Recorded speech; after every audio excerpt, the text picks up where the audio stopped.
వేదికపైకి రావాల్సిందిగా కోరుతున్నాం. అదేవిధంగా అగ్రికల్చర్ ఏఓ గారు వేదికపైకి రావాల్సిందిగా కోరుతా ఉన్నాం. జగ్గన్న మాజీ సర్పంచ్ గారు వేదికపైకి రావాల్సిందిగా సౌజన్యంగా ఆహ్వానిస్తున్నాం. గౌరవ పెద్దలు మన్నించి మరి ఈ కార్యక్రమం లోపల మరి ఇంకా ఎవరైనా ప్రముఖులు ఉన్నట్లయితే మాకు సూచించినట్లయితే గౌరవంగా మేము వేదికపై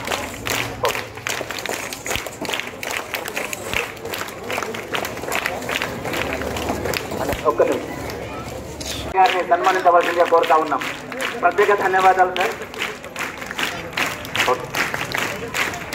మా స్థానికంగా ఉన్నటువంటి ప్రాథమిక పాఠశాల ఎస్ఎం బచ్చనాయక్ సార్ ఈ సందర్భంగా మా పాఠశాల లోపలే ఆడినటువంటి మా గ్రామ ప్రథమ పౌరాలు శ్రీమతి మంజుల భీమన్న యాదవ్ గారు మరి గట్టిగా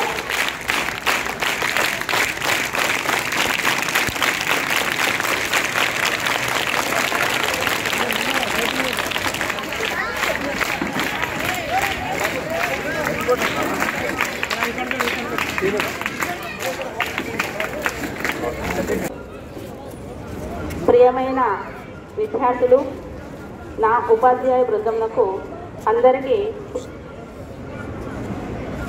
ఈ సాయంకాల శుభాభినందనలు.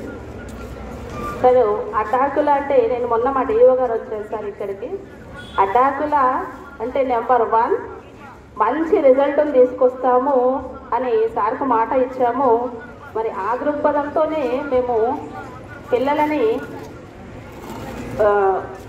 రెగ్యులర్గా రావాలి, బయటికి వెళ్ళకూడదు. ఎందుకంటే చాలా దగ్గరలో బస్ స్టాండ్ ఉంది. ఎక్కువ మటుకు కొంచెం బాత్రూమ్స్ ఇబ్బంది అయ్యి బయటకు వెళ్తున్నారు. దాన్ని కట్టడి చేయడం వల్ల పిల్లలు మాకు బాత్రూమ్స్ కావాలి, కట్టించాలని చాలా నన్ను అడగడం జరిగింది. మరి అది దృష్టిలో ఉంచుకొని మరి మన పాఠశాలకు ఎమ్మెల్యే గారు వస్తున్నారంటే చాలా సంతోషం అనిపించింది. మొట్టమొదలు గెలిచి మా స్కూల్కి అనుకుంటాం సార్.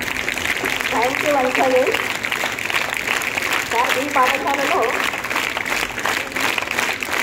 నేను 4 నెలలు మొన్న ట్రాన్స్ఫర్లో వచ్చాను. అయితే ఇక్కడ ఇంతవరకు చేసిన పాఠశాలల్లో ఎక్కడ కూడా ఇలాంటి సమస్య అనిపించలేదు. పిల్లలు ఎక్కువగా ఉన్నారు, ఆట స్థలము కానీ లేదు. అలాగే అదే మన ఊరు మన బడి కింద కూడా శాంక్షన్ అయినటువంటి రూమ్స్ అసంపూర్తిగా ఉన్నాయి. అలాగే డైనింగ్ హాల్ కట్టించారు, అందులో కూడా కొంచెం అసంపూర్తిగా ఉన్నాయి. ఇక ఆడపిల్లలకైతే ముఖ్యంగా 2 టాయిలెట్స్ ఉన్నాయి సార్. అందులో ఒకటి పనిచేస్తలేదు, ఒకటి వర్కింగ్లో ఉంది. అమ్మాయిలు 208 మంది విద్యార్థులు. అమ్మాయిలు రెగ్యులర్గా వస్తారు, అదేందో ప్రతిరోజు వస్తారు. అబ్బాయిల కంటే అమ్మాయిల హాజరు ఎక్కువగా ఉంది. దానికి ఆడపిల్లలకి జోహార్. మరి ఇక మాకు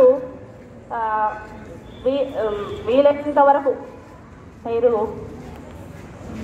శాయశక్తుల కొంచెం అమ్మాయిల సంఖ్య అబ్బాయిల సంఖ్య ఎక్కువగా ఉంది, మండల్ హెడ్ క్వార్టర్ ఉంది, కొంచెం ఆలోచించి కొంచెం మీరు గర్ల్స్ హై స్కూల్ కూడా కొంచెం ఏమన్నా చేయగలిగితే చేయాలని కోరుతూ మరియు పార్టీ ప్రజాప్రతినిధులకు, ఎంపీటీసీ గారు, గ్రామ సర్పంచ్ గారికి అందరికీ కూడా పేరు పేరున ధన్యవాదాలు. ముఖ్యంగా ఈరోజు అఫీషియల్గా నేనేమి విజిట్ పెట్టుకోలేదు. నాకు ఈరోజు నా నోటీసులకు ఈరోజు ఉదయమే వచ్చింది ఏంటంటే, మన అడ్డాకుల మండల్ హెడ్ క్వార్టర్లో ఒక స్కూల్లో టాయిలెట్స్ ప్రాబ్లం అయ్యి అమ్మాయిలు ఏదో చిన్న రిజిస్ట్రేషన్ కార్యక్రమం చేశారని చెప్పేసి నాకు ఈరోజే తెలిసింది. తెలిసినప్పుడే నేను మీ ఎంఈఓ గారు కూడా అక్కడే మార్నింగ్ స్కూల్ ప్రోగ్రామ్ ఉండే అక్కడ స్కూల్లో కలిసినప్పుడు నేను ఎంఈఓ గారికి కూడా చెప్పడం జరిగింది. నేను ఈరోజు ఈవినింగ్ లోపు ఆ స్కూల్కి వస్తా, విజిట్ చేసి ఆ సమస్యను సాధ్యమైన తొందరగా పరిష్కరిద్దామని చెప్పేసి చెప్పడం జరిగింది. దాంట్లో భాగంగానే ఈరోజు ఇక్కడికి రావడం జరిగింది. ముఖ్యంగా మొదటగా ఆ సమస్య గురించి మాట్లాడి తర్వాత మిగతా విషయాలు ఏదున్నా కూడా మీ హెడ్ మాస్టర్ గారు చాలా విషయాలు నా దృష్టికి తీసుకొచ్చిండ్రు. ఈ వంటగది ప్రాబ్లము, డైనింగ్ హాల్ ఏదో ఇబ్బందిగా ఉంది. తర్వాత మన ఊరి మన బడిలో కొన్ని తరగతి గదులు అంటే అసంపూర్తిగా ఉన్నాయని చెప్తా ఉన్నారు. అవన్నీ కూడా నేను మన సంబంధిత అధికారులు మరి కంప్లీట్ ఎందుకు కాలేదనే దాని మీద నేను రివ్యూ చేసి అవి తొందరలోనే కంప్లీట్ అయితే చేద్దామని చెప్పేసి కూడా ఈ సందర్భంగా తెలియజేస్తున్నా. ముఖ్యంగా టాయిలెట్స్ విషయానికి వస్తే మీరు ఎవరు ఇబ్బంది పడద్దు. మీ హాలిడేస్ అయిపోయే లోపు అక్కడ టాయిలెట్స్ రెడీ ఉంటే తయారు చేపిస్తాం, వాళ్ళు ఇబ్బంది లేకుండా తీసుకుంటామని చెప్పేసి హాలిడేస్ మళ్ళీ స్కూల్ స్టార్ట్ అయ్యే లోపు ముఖ్యంగా అబ్బాయిలంటే ఇబ్బంది ఏముండదు, టాయిలెట్స్ ఎక్కడన్నా పోగలుగుతారు. కానీ అమ్మాయిలకు అది చాలా నేను అది స్పెషల్గా ఈరోజు అమ్మాయిలు ఇబ్బంది పడుతున్నారు అన్నందుకే నేను ఆలోచించడంగా ఈరోజు ఈ ప్రోగ్రామ్ పెట్టుకొని ఇక్కడికి రావడం జరిగింది. కాబట్టి మీకు ఏం ఇబ్బంది లేకుండా, టాయిలెట్స్ ఇబ్బంది లేకుండా, ఏమి లేకుండా మీకు తొందరలోనే ఆ టాయిలెట్స్ నిర్మాణం కూడా జరిగిపోతుందని చెప్పేసి మీకు నేను హామీ ఇస్తా ఉన్నా. ఖచ్చితంగా స్కూల్స్ మళ్ళీ ఓపెన్ అయ్యే లోపు అవి సాధ్యమైన తొందరగా కట్టించి ఏర్పాటు చేస్తామని కూడా ఈ సందర్భంగా మీకు హామీ ఇస్తా ఉన్నామా.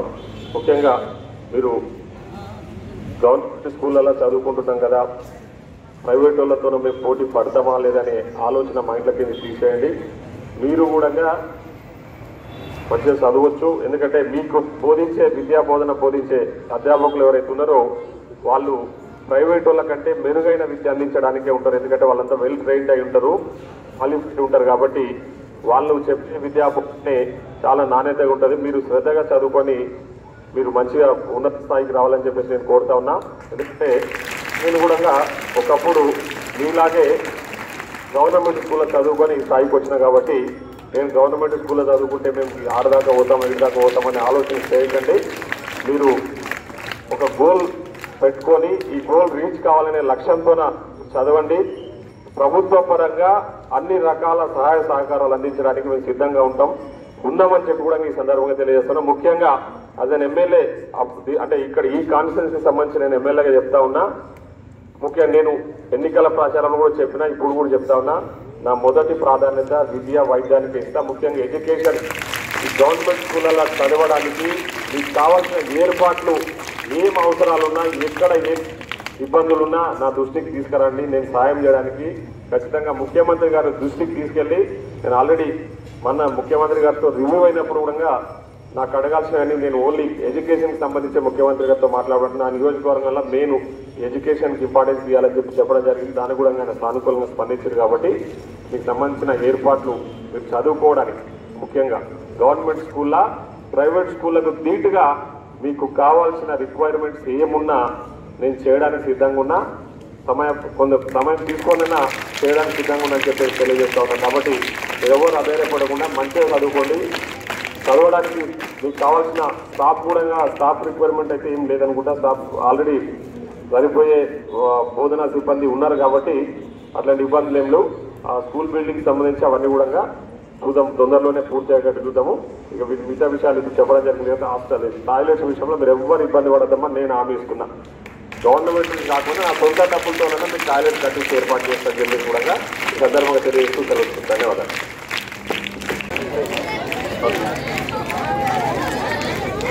గౌరవ ఎమ్మెల్యే గారికి మరి మా చిన్న రిక్వెస్ట్, ఇక్కడ మహిళా ఉపాధ్యాయులు 50% కన్నా అబోవ్ ఉన్నారు. పిల్లలు కూడా బాలికలు కూడా అంతే ఉన్నారు. కాబట్టి మరి ప్రత్యేకమైనటువంటి దృష్టి పెట్టి అనుకున్నట్టుగానే మా ఉపాధ్యాయ బృందాన్ని కూడా బాలిక